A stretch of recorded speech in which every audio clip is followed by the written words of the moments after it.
تم اپنے گھر میں ماحول ایسا پیدا کرو، بچوں کو ایسی تعلیم دو جب تک کہ بچہ قرآن کریم نہ سیکھ لے، قرآن کریم اس کو پڑھنا نہ آ جائے، اس وقت تک کسی اور کام میں اس کو مت ڈالو۔ ہمارے ہاں الحمدللہ مسلمانوں کی تاریخ یہ ہے کہ سب سے پہلی تعلیم جو بچے کو دی جاتی تھی وہ قرآن کریم کی ہو، ناظرہ ہی صحیح، لیکن ناظرہ قرآن کریم بھی انسان کی زندگی میں انقلاب برپا کرتا ہے۔ اگر صحیح طریقے سے ناظرہ پڑھ لے نا بچہ تو اس کے دل میں ایمان کا بیج پڑ جاتا ہے، اور پھر آگے وہ ایمان کا بیج اس کو بہت سی برائیوں سے روکتا ہے۔ تو جب تک اس بات کا یقین نہ ہو جائے کہ میرا بچہ قرآن کریم پڑھنے کے قابل ہے، اس وقت تک اس کو آگے نہ بھیجو۔ اب ہمارے یہاں وزیر تک بن گئے ہیں لوگ، اور جب ان سے کہا گیا قل واللہ پڑھ لو تو قل واللہ پڑھنے نہیں آ رہا۔ تو در حقیقت یہ اس لیے کہ ہم نے ہمارے ذہن سے دین کی تعلیم و تربیت کی اہمیت ہی ختم ہو گئی۔ ہمارے دل میں اس کی اہمیت ہی نہیں ہے کہ ہمارا بچہ جو ہے وہ دین کی معلومات، دین کا علم حاصل کرے۔ نہ صحیح، ٹھیک ہے، ہم نے یہ نہیں کہتے کہ آپ ہر ایک کو عالم دین بناؤ،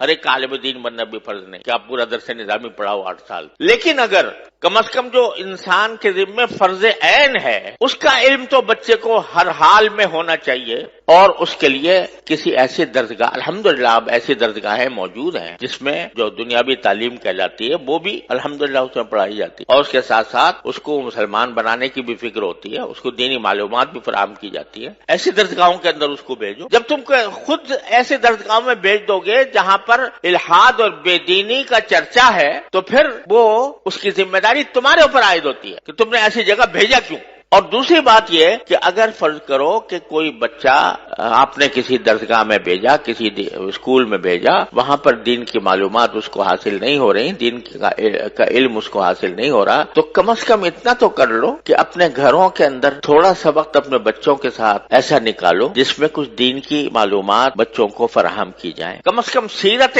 طیبہ، نبی کریم سرور دو عالم صلی اللہ علیہ وسلم کی سیرت طیبہ سب مل کر گھر والے بیٹھ کر تھوڑا سا وقت نکال کر اس میں پڑھیں۔ اس سیرت طیبہ میں نبی کریم صلی اللہ علیہ وسلم کے حالات زندگی بھی ہیں، اس میں نبی کریم صلی اللہ علیہ وسلم کے اخلاق بھی ہیں، آپ کی معاشرت بھی ہے، آپ کے سکھائے ہوئے آداب بھی ہیں، وہ سارے کے سارے اکٹھے بیٹھ کر پڑھیں۔ اس میں کیا مشکل کام ہے؟ رات کو تھوڑا سا وقت سونے سے پہلے اپنے سارے بچوں کو جمع کر کے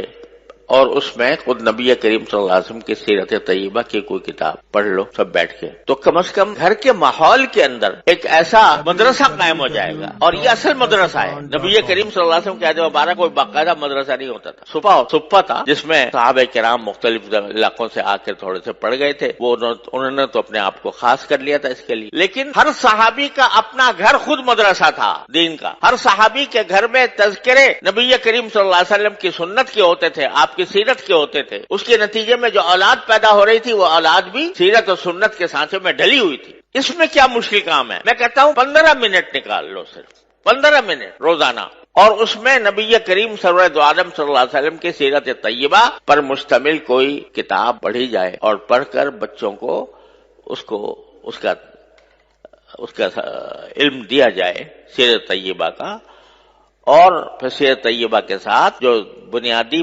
ضروریات ہیں دین کی، وضو کے احکام، نماز کے احکام وغیرہ وغیرہ، اور اخلاق، آداب، کس چیز کے کیا ادب ہے، کھانے کا کیا ادب ہے، سونے کا کیا ادب ہے، بازار جانے کا کیا ادب ہے، خرید و فروخت کا کیا ادب ہے، یہ ساری باتیں رفتہ روزانہ کر کے اگر 15 منٹ بھی روزانہ ہر انسان، ہر مسلمان نکال لے اور اپنے اولاد کی اس طرح تربیت کرنے کی فکر کرے تو انشاءاللہ اللہ تعالیٰ کی رحمت سے انقلاب آ جائے گا۔ لیکن چونکہ فکر نہیں تو اس کی وجہ سے یہ چھوٹا سا کام بھی نہیں ہو پا رہا، اور قرآن اسی کی طرف متوجہ کر رہا ہے کہ تم ساری دنیا کے اوپر تنقید کرتے ہو کہ فلاں جگہ یہ ہو رہا ہے، فلاں جگہ یہ ہو رہا ہے، سیاسی ماحول کے اندر بے چینی ہے، اضطراب ہے، انتشار ہے، لڑائیاں ہیں، جھگڑے ہیں، تنازعات ہیں، ان سب کی شکایت تو کرتے ہو، لیکن خود اپنی طرف متوجہ ہو کر نہیں دیکھتے کہ تمہارے ہاں کیا کمی ہے۔ اگر تم فرض کرو کہ مکمل طور پر اسلامی احکام پر عمل کر رہے ہو، لیکن تمہاری اولاد اور تمہارے گھر والے دوسری طرف جا رہے ہیں، اس کی ذمہ داری بھی تمہارے اوپر عائد ہوتی ہے۔ اپنی فکر کرو، اور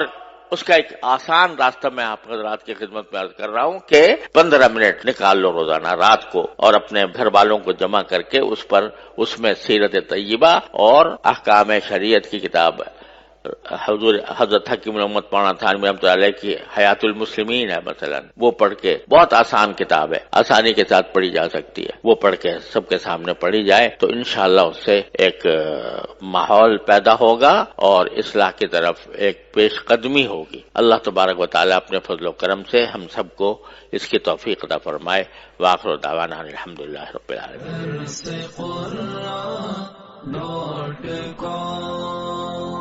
www.dasquran.com